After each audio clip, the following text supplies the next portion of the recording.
तो आज की इस वीडियो में हम हिंदी से इंग्लिश में ट्रांसलेशन की प्रैक्टिस करेंगे और आपको ये चेक करना है कि आप कितने सेंटेंसेस को सही ट्रांसलेट कर पाते हैं और देखना कि आप कितना अच्छा स्कोर कर रहे हैं। यहाँ पर मैं आपको मतलब हर तरीका के सेंटेंसेस की प्रैक्टिस करवाऊंगा। उसमें मॉडल्स भी होंगे, टेंसेस भी होंगे और तरह के जो अदर जो आपके डेली लाइफ में यूज होते हैं वो सारे स्ट्रक्चर्स होंगे।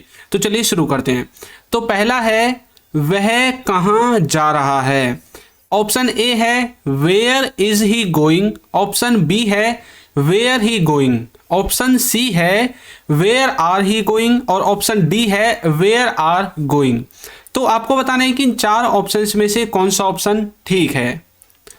तो देखिए, जिसको इंग्लिश आती है उसको तो पता चल गया होगा अब तक कि भाई ए ठीक है या बी ठीक है या सी ठीक है या डी ठीक है। तो चलिए, इसका राइट आंसर है ए, वेयर इज ही गोइंग। ऊपर देखिए वह कहाँ जा रहा है, इसका मतलब ये है कि ये किसका सेंटेंस है, प्रेजेंट के कंटिन्यूअस का सेंटेंस है, प्रेजेंट के कंटिन्यूअस का।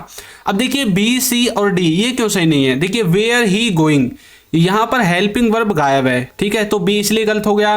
वेयर आर ही गोइंग, तो देखिए आर कभी भी ही के साथ नहीं आएगा, यू के साथ आएगा, तो ये भी गलत हो गया, इसलिए वेयर आर गोइंग। अब यहां पर देखिए सब्जेक्ट ही नहीं है, जो आपका ही है वो सब्जेक्ट ही नहीं है, इसीलिए बी सी और डी आपके गलत हैं और ए सही है, वेयर इज ही गोइंग।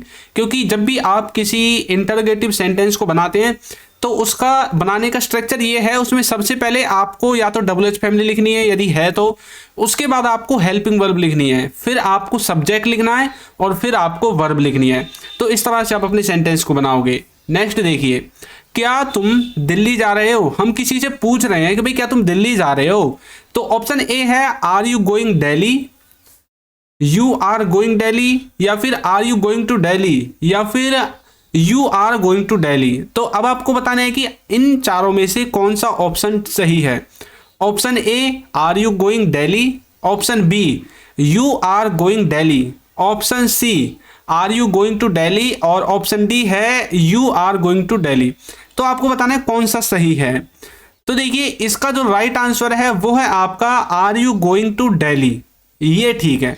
जो ये ए है ये ठीक क्यों नहीं है, आर यू गोइंग। अब देखिए यहां पर क्या नहीं है, यहां पर यू नहीं है आपका, क्योंकि यहां पर देखिए तुम आ रहा है तो यहां पर सब्जेक्ट गायब है, तो आर गोइंग दिल्ली नहीं बन सकता, आर यू आना चाहिए था इसमें, ये गलत हो गया, यू आर गोइंग दिल्ली। अब देखिए वहां पर हम पूछ रहे हैं क्वेश्चन और यहां पर ये क्वेश्चन ही पूछ रहा बल्कि बता रहा है कि तुम दिल्ली जा रहे हो। यू आर गोइंग दिल्ली मतलब तुम दिल्ली जा रहे हो, इस तरह से कुछ बता रहा है, तो ये भी गलत है। Are you going to Delhi ये तो सही है ये हमारा। उसके बाद देखिए you are going to Delhi, तो यहां पर भी ये क्या कर रहा है, यहां पर भी ये बता ही रहा है। समझ में आ गया। तो इस तरह से आप पहचान सकते हैं। अब देखिए ये जो क्वेश्चन मार्क में है तो यहां पर सबसे पहले हेल्पिंग वर्ब है, फिर सब्जेक्ट है, फिर वर्ब है और फिर आपका ऑब्जेक्ट की तरह दिल्ली लास्ट में आ गया है। नेक्स्ट देखिए, उससे पहले देखिए ये जो टेंस है ये है आपका प्रेजेंट का कंटिन्यूअस टेंस। कौन सा टेंस है, प्रेजेंट का कंटिन्यूअस टेंस है। आगे देखिए, वह खेलने नहीं गया, वह खेलने नहीं गया। अब जैसे कि आपके घर में आपके पापा जी आ जाते हैं और वो बोलते हैं कि भाई कोई बच्चा खेलने गया था क्या आज, तो आपकी मम्मी बोलती है नहीं नहीं वह खेलने नहीं गया। तो इस तरह का कुछ भाव है इसमें। तो अब देखिए ऑप्शन ए है he did go to play, he did go to play. Option B है he have played, he have played. Option C है he has been played, he has been played. Option D है he did not go to play, he did not go to play. तो बताइए इन चार options में से कौन सा सही है। तो देखिए थोड़ा सा मैं आपको इसमें हिंट दे देता हूं जिन बच्चों को समझ में नहीं आ रहा है। इसमें हिंट है कि भाई इसमें डिड आएगा। अब देखिए कुछ बच्चे चालाक बन गए हैं, क्योंकि जैसे मैंने डिड बताया तो बी और सी ऑप्शन तो कट गया, अब बच गया है ए और बच गया है डी। तो बताइए इन दोनों में से कौन सा ठीक है। तो देखिए इसका जो राइट आंसर है वो है आपका D, he did not go to play, he did not go to play. क्यों, क्योंकि ये सेंटेंस है पास्ट के इंडेफिनिट टेंस का, और जब भी हम पास्ट के इंडेफिनिट में नेगेटिव सेंटेंसेस बनाते हैं तो नेगेटिव को दर्शाने के लिए हमें डिड को लगाना पड़ेगा नोट के साथ, हम डायरेक्ट नहीं लगा सकते। जिस तरह से हम प्रेजेंट के इंडेफिनिट में डू और डज का यूज करते हैं नेगेटिव सेंटेंसेस को बनाने के लिए, उसी तरह से प्रेजेंट के पास्ट के इंडेफिनिट में हमें डिड का यूज करना पड़ता है। बाकी जो कुछ में और किसी में आपको इनका यूज नहीं करना पड़ता, सिर्फ पास्ट इंडेफिनेट में आपको डिड का और डू डज का, प्रेजेंट के इंडेफिनेट में। तो he did not go to play, वह खेलने नहीं गया, इस तरह से। समझ में आ गया? तो नेक्स्ट देखते हैं, क्या उसने खाना खाया? क्या उसने खाना खाया? तो बताइए कौन सा टेंस है? ए प्रेजेंट परफेक्ट टेंस है, पास्ट परफेक्ट टेंस है, पास्ट इंडेफिनिट टेंस है, या फिर फ्यूचर टेंस है? Option A present perfect tense, option B past perfect tense, option C past indefinite tense, option D future tense. तो बताइए कौन सा टेंस है? क्या उसने खाना खाया? तो जो बच्चे टेंस जानते हैं उनको तो पता चल गया होगा, यह है आपका पास्ट इंडेफिनिट टेंस। तो यानी कि आपका ऑप्शन सी इसमें सही है, पास्ट इंडेफिनिट टेंस। क्यों है? क्या उसने खाना खाया? तो हम देखिए, बोलिए, खुद बोलिए अपने मुंह से, क्या उसने खाना खाया? खाया तो मतलब हम पास्ट के बारे में पूछ रहे हैं, तो ये पास्ट का इंडेफिनिट है। समझ में आ गया? खाया, लिया, दिया, ली, दी, पी, गया, ये सब आपके पास्ट के इंडेफिनिट में आते हैं। समझ में आ गया? तो अब देखिए इसकी इंग्लिश क्या बनेगी? क्या उसने खाना खाया? इसकी बनेगी did he eat food, did he eat food. तो देखिए ये क्या है? इंटरोगेटिव है, इसलिए डिड आगे आ गया, फिर ही आपका सब्जेक्ट है, ईट आपकी वर्ब है, और फूड आपका एक तरह से यहाँ पे ऑब्जेक्ट की तरह आ गया है। समझ में आ गया?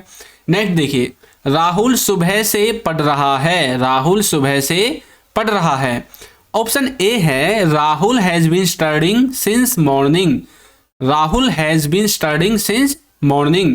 ऑप्शन बी है नन, ऑप्शन सी है Rahul have been studying since morning, और ऑप्शन डी है Rahul had been studying since morning. तो बताइए कौन सा ऑप्शन है जो सही है? ऑप्शन ए ठीक है, बी है, या सी है, या डी है? तो देखिए यहाँ पर जो नन है इसका मतलब है कि इनमें से कोई भी नहीं है, तो मैंने आपको बता दिया। तो बताइए इनमें से कौन सा इसका राइट आंसर है? तो एक बार फिर से देख लीजिए, Rahul has been studying since morning option A, option B है नन, ऑप्शन सी है Rahul have been studying since morning, option D है Rahul had been studying since morning. तो देखिए जिनको आती है उनको तो पता चल गया होगा, तो इसका सही आंसर वो है Rahul has been studying since morning, और ये है आपका प्रेजेंट के परफेक्ट कंटिन्यूअस का सेंटेंस। क्यों? ये बाकी के सी और डी क्यों सही नहीं है? इसीलिए सही नहीं है क्योंकि राहुल के साथ कभी भी हैव नहीं आएगा। क्यों? क्योंकि जो राहुल है वो आपका थर्ड पर्सन सिंगुलर है, और थर्ड पर्सन सिंगुलर के साथ हमेशा हैज आता है, तो इसलिए यहां पर हैव आएगा, तो मतलब यहां पर हैव आ गया, तो इसलिए सी गलत हो गया। अब देखिए जब हैव आ गया, अब यहां पर है हैड डी में, तो ये हैड वाला तो सही हो सकता था, लेकिन ये सही इसलिए नहीं हुआ क्योंकि ये हमने ऊपर पूछा है प्रेजेंट के लिए, और ये नीचे हमें बता रहा है पास्ट के लिए। तो यदि हम ऊपर पास्ट के बारे में पूछते तो आपका डी आंसर सही होता। समझ में आ गया? इस तरह से आप बता सकते हैं। चलिए नेक्स्ट देखते हैं, वह पढ़ चुका होगा, वह पढ़ चुका होगा। तो बताइए इसका सही ट्रांसलेशन क्या है? ऑप्शन ए है he could have studies, he could have studies, he might studied, he might studied. Option C है he would have studied, he would have studied. Option D है he has studies, he has studies. तो चलिए option D को एक बार change करते हैं। तो अब मैंने कर दिया है ही हैज स्टडीड। तो अब देखते हैं कितने बच्चे इसको अच्छे से बना पाते हैं, क्योंकि अब ये जो ऑप्शंस है ना ये बिल्कुल परफेक्ट बन गए हैं। तो बताइए ऑप्शन ए ठीक है, ऑप्शन बी ठीक है, ऑप्शन सी ठीक है, या ऑप्शन डी ठीक है? अच्छे से देख लीजिए और अच्छे से अपने रूल वगैरह को, स्ट्रक्चर वगैरह को लगाकर बताइए। और ये बिल्कुल परफेक्ट क्वेश्चन है, यदि आपको इंग्लिश आती है तो आप जरूर इसमें पहचान लोगे कि भाई क्या चीज सही है। ऑप्शन ए है he could have studies, option B है he might studied, option C है ही वुड हैव स्टडीड, और ऑप्शन डी है ही हैज स्टडीड। बताइए क्या चीज ठीक है? तो देखिए इसका जो सही आंसर है मैं बता रहा हूं, कुछ बच्चे दो चीजों में कंफ्यूज हैं। उन्होंने ए और सी ये तो अलग हटा दिए होंगे मुझे पता है, लेकिन वो कंफ्यूज किस किस में है? एक तो बी वाले इसमें, सॉरी, उन्होंने ए और ये वाला जो बी है, ए और बी ये दोनों तो हटा दिए होंगे, अब वो कंफ्यूज होंगे सी और डी में, सी और डी में कंफ्यूज होंगे। तो बताइए सी सही है या फिर डी सही है? इसका सी सही।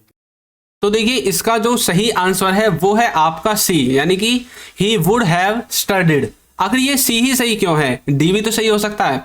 तो डी इसलिए सही नहीं है क्योंकि ये है आपका टेंस का, और जो सी है वो है आपका मॉडल का।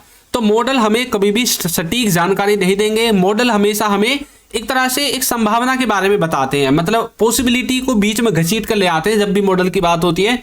लेकिन जब भी टेंसेस की बात होगी तो वो क्या करते हैं, वो हमेशा एकदम एक्यूरेट और परफेक्ट बताते हैं, यानी कि हाँ का हाँ और ना का नहीं। तो ही हैज स्टडीड, इसका मतलब है कि वह पढ़ चुका है या वह पढ़ लिया है, यानी कि आप पूरी तरह से कन्फर्म है कि भाई उसने काम कर दिया है पढ़ने का, ये बता रहा है डी। लेकिन ही वुड हैव स्टडीड, ये बता रहा है कि वह पढ़ चुका होगा, यानी कि आप कंफर्म नहीं है। भाई ऐसा हो सकता है कि मान लीजिए आप शाम को डेली 5 बजे जाते हैं घूमने के लिए, अब आपको ये भी पता है कि आपका जो दोस्त है वो 4 बजे से लेकर 5 बजे तक पढ़ाई करता है, ये आपको पता है। अब आप बोल रहे हैं 5 बज गए हैं, अब आप बोल रहे हैं यार अब तक तो वो पढ़ चुका होगा, चलिए बुला लेते हैं उसे, यानी कि आपको पक्का तो नहीं पता ना, आपने बोल दिया वो पढ़ चुका होगा। यदि आपको पक्का पता होता कि वो पढ़ ही चुका है तो आप क्या बोलते कि वह पढ़ चुका है, उसे बुला लो, यानी कि आपको मतलब अपना सेंटेंस चेंज करना पड़ता। तो यहां पर वुड हैव का मतलब है कि आपको अंदाजा लगा रहा है कि ऐसा हो चुका होगा अब तक। जैसे कि आपके घर वाले फिल्म देखने गए होंगे, मैंने आपको एग्जांपल बताया था पहले जब मैंने आपको इनके बारे में वीडियो बताई थी, तो आपके घर वाले फिल्म देखने गए होंगे और फिल्म का शो था 3 बजे से 6 बजे तक। अब 6 बज गए, अब आप सोच रहे होंगे यार अब तो खत्म हो चुका होगा, कंफर्म तो नहीं पता ना आपको, मतलब खत्म हो चुका हो सकता है कि भाई अभी चल ही रहा हो, तो आप क्या है पूरी तरह से श्योर नहीं होते हैं, तब आप मॉडल्स का यूज करते हैं।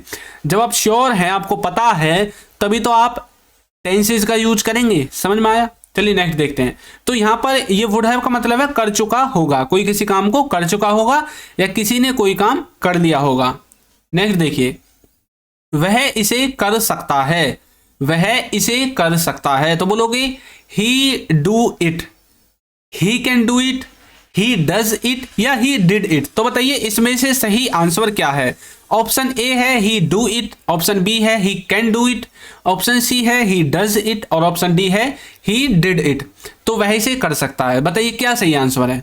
तो ये तो बिल्कुल हल्का सा है, सबको पता चल गया होगा कि ऑप्शन बी राइट आंसर है, ही कैन डू इट। क्यों है ये राइट आंसर? क्योंकि जहां पर भी कैन आएगा उसका मतलब है कि क्षमता, पावर और एबिलिटी, यानी कि आप किसी की कार्य करने की क्षमता के बारे में कैन के द्वारा बताते हैं, किसी की समर्थता के बारे में बताते हैं कि भाई कोई कितना समर्थ है।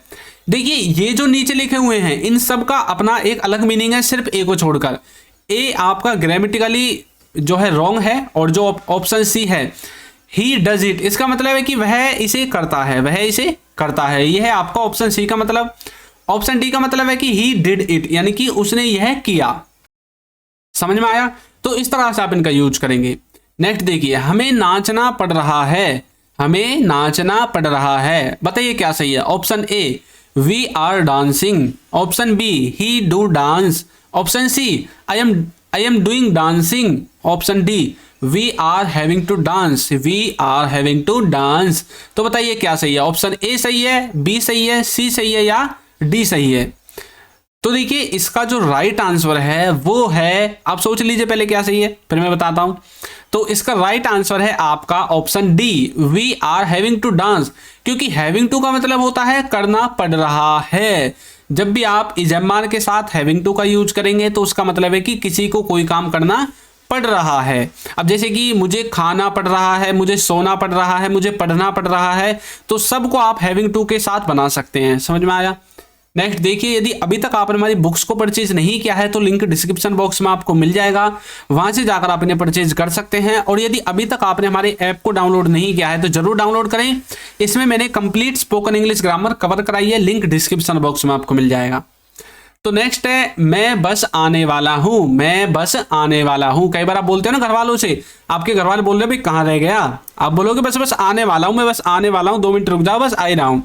तो ऑप्शन ए है I am coming, option B है I am just about to come, option C है I am just option B है I am just about to go, और ऑप्शन सी है I am just about to come, option D है I am just coming.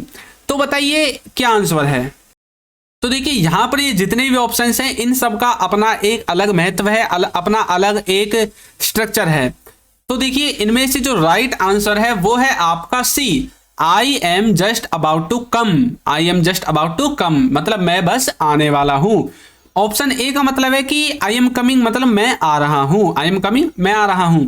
Option B का मतलब है I am just about to go, इसका मतलब है कि मैं बस जाने वाला हूं।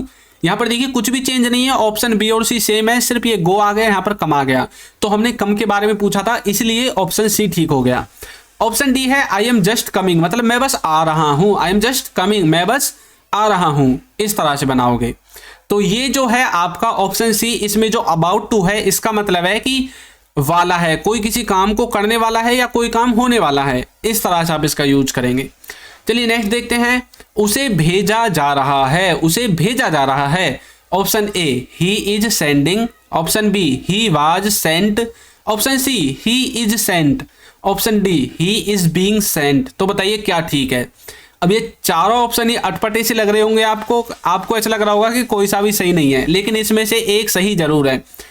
ऑप्शन ए सही है या बी सही है या सी सही है या डी सही है, बताइए क्या चीज सही है।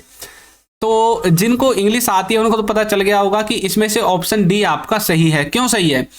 उसे भेजा जा रहा है, तो मतलब ये पैसिव में है। तो क्या है, जब भी आप पैसिव में यूज करेंगे तो आप क्या करते हैं, इजएमआर के साथ बीइंग का यूज करते हैं। किसका? बीइंग का, क्योंकि ये प्रेजेंट के कंटिन्यूअस का पैसिव है। समझ में आ गया। यदि पास्ट में होता उसे भेजा जा रहा था, तब आपको बोलना पड़ता he was being Saint, he was being Saint, इस तरह से। तो नेक्स्ट देखते हैं, मैं चाहता हूं कि तुम जाओ। भाई ये बहुत जबरदस्त सेंटेंस है, मैं चाहता हूं कि तुम जाओ। अब जिस बच्चे को ये सेंटेंस आता है और जिसने भी इसको ट्रांसलेट कर दिया, मैं जान जाऊंगा कि भाई उसको अंग्रेजी आती है।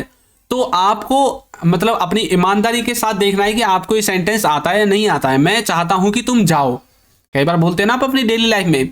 तो बताइए, ऑप्शन ए है I want to you go, option B है I want go, option C है I want to go, option D है I want you to go. एक बार और देख लीजिए, option A I want to you go, option B I want go, option C I want to go, option D I want you to go. बताइए क्या सही है। तो देखिए इसमें से जो राइट आंसर है वो है आपका option D, I want you to go. इसका मतलब है कि मैं चाहता हूं कि तुम जाओ, मैं यह चाहता हूं कि तुम जाओ। अब कुछ बच्चे सोच रहे होंगे कि भाई सर इसमें से ऑप्शन ए ठीक क्यों नहीं है। चलो बी और सी तो आपके समझ में आ गया होगा, इनमें मिस्टेक है। ऑप्शन ए ठीक क्यों नहीं है? तो देखिए I want to you go और I want you to go, इन दोनों में फर्क क्या है कि ऑप्शन ए में जो टू है वो यू से आगे है और ऑप्शन डी में जो टू है वो यू से पीछे है। तो देखिए यदि जो ए यदि सही होता, ए कब सही होता है? जब हम ये पूछते आई वांट टू यू, मैं तुम्हें चाहता हूं, मैं तुम्हें चाहता हूं, I want to you go, मैं तुम्हें चाहता हूं जाना। इसका मतलब ये है, इसका कोई सेंस नहीं है, मैं तुम्हें चाहता हूं जाना। समझ में आ गया। इसमें देखिए जब हम किसी से बोलते हैं कि भाई मैं तुमसे ये चाहता हूं, तो आपको जो ये वांट के बाद टू आता है ना, इसको उसके बाद लगाना है जिससे आप बोल रहे हैं। I want you to go, मैं चाहता हूं कि तुम जाओ, मैं चाहता हूं कि तुम करो, I want you to do. तो यहां पर आपको इस तरह से ट्रांसलेट करना है। इसको रट लीजिए, लिख लीजिए, सबसे ज्यादा काम आता है। चलिए नेक्स्ट देखते हैं। और देखिए यहां पर जो वांट है इसका मतलब होता है इच्छा करना, इच्छा जाहिर करना। नेक्स्ट है मैंने उसे नचवाया, मैंने उसे नचवाया या नचाया, जो भी आप बोल सकते हैं। तो मैंने उसे नचाया या नचवाया, बताइए क्या सही है। Option A I dance him, I dance him, option B I him dance, I him dance, option C I made him dance, I made him dance, option D I made dance, I made dance. तो बताइए क्या सही है। Option ए सही है, B सही है, सी सही है या डी सही है। तो देखिए इसका जो राइट आंसर है मैंने उसे नचवाया, इसका राइट आंसर है option C I made him dance. क्यों? क्योंकि ये है पॉजिटिव वर्ब और पॉजिटिव वर्ब के रूप में हमने मेक को सेकंड फॉर्म में यूज कर दिया है मेड, क्योंकि ये जो सेंटेंस है ये पास्ट का इंडेफिनेट है। तो जैसे कि मैं बोलता हूं कि यदि मैं उसे नचवाता हूं तो मैं बोलूंगा आई मेक हिम डांस, नचवाया आई मेड हिम डांस, मैं उसे नचवा रहा हूं। अब आपको क्या करना है, आपको आइंज लगाकर इसे बनाना है। तो इस तरह से आप जब भी सेंटेंस ट्रांसलेट करोगे तो तब आपको इसको याद करना है। तो यहां पर आते हैं आपके पॉजिटिव वर्ब काम। पॉजिटिव वर्ब कौन कौन से होते हैं? एक होता है आपका मेक, एक होता है आपका लेट, एक होता है आपका गेट, एक होता है आपका हेल्प, और इसी तरह से आप इनको यूज कर सकते हैं। तो नेक्स्ट है तुम क्या कर रहे हो, तुम क्या कर रहे हो, बताइए क्या सही है। Option A what are you doing, option B what are you going, option C are you doing, option D all of above. तो बताइए क्या सही है। ऑप्शन ए सही है, ऑप्शन बी सही है, ऑप्शन सी सही है या डी सही है। तो इसका जो राइट आंसर है वो है आपका ए व्हाट आर यू डूइंग, तुम क्या कर रहे हो। समझ में आ गया। ऑप्शन बी इसलिए सही नहीं है क्योंकि डूइंग नहीं है, यहाँ पर है गोइंग। गोइंग का मतलब होता है जाना और हमने पूछा है करने के लिए, तो डूइंग। समझ में आ गया। और ऑप्शन सी इसलिए सही नहीं है, are you doing. Are you doing का मतलब है क्या तुम कर रहे हो। समझ में आ गया ना। यहाँ पर क्या नहीं है, वट नहीं है इसका आगे, खाली ये है क्या तुम कर रहे हो। देखिए जब भी इस तरह का सेंटेंस बनेगा आर यू डूइंग यानी कि सीधी हेल्पिंग वर्ब आएगी, तो इसका मतलब है कि हमें हाँ या ना में जवाब देना है। और जब भी डबल फैमिली में से वर्ड आएगा तो इसका मतलब है कि हमें पूरा जवाब देना है। तो ये किसका सेंटेंस है, प्रेजेंट के कंटिन्यूअस का सेंटेंस है। मैं 1 मिनट में आता हूँ, कई बार बोलते हैं ना आप, भाई मैं बस 1 मिनट में आता हूँ, 1 मिनट दे दो मुझे, मैं 1 मिनट में आता हूँ। तो देखिए I will come with in minute, I will come in a minute, और इन अ मिनट ही कम, या फिर डी है नन। तो बताइए सही आंसर क्या है। मैं 1 मिनट में आता हूँ, तो इसका राइट आंसर है I will come in a minute, I will come in a minute. तो इस तरह से आप इनको बना सकते हैं। तो ये है आपका फ्यूचर में, क्योंकि अब फ्यूचर के बारे में बात करेंगे भाई मैं आने वाले समय में, अभी मतलब थोड़ी देर में आ जाऊंगा, 1 मिनट में आ जाऊंगा। तो नेक्स्ट है तुम कल वहां क्या कर रहे थे। ऑप्शन ए है what are you doing there yesterday, option B है what were you doing there yesterday, option C है नन, और ऑप्शन डी है what will you doing there yesterday. समझ में आया। तो बताइए कौन सा आंसर सही है, गौर से देख लीजिए कौन सा सही है। तो देखिए इसका सही आंसर है B what were you doing there yesterday, तुम कल वहां पर क्या कर रहे थे। किसका सेंटेंस है, पास्ट का कंटिन्यूअस। समझ में आया। और ऊपर वाला जो है वो देखिए मिक्सअप है किस किस का, प्रेजेंट का और पास्ट का। यहां तो हमने इजम मार की हेल्पिंग वर्ब लगा दी और यहां पीछे लिख दिया यस्टरडे पास्ट का, तो ये सेंटेंस खराब हो गया इसलिए। समझ में आया। और नीचे का भी खराब हो गया क्योंकि इसमें हमने विल लगा दिया है और पीछे लगाया हुआ है क्या, पीछे लगा हुआ है इसमें पास्ट का, तो इसलिए ये भी खराब हो गया। तो ये है आपका पास्ट का कौन सा, कंटिन्यूअस टेंस।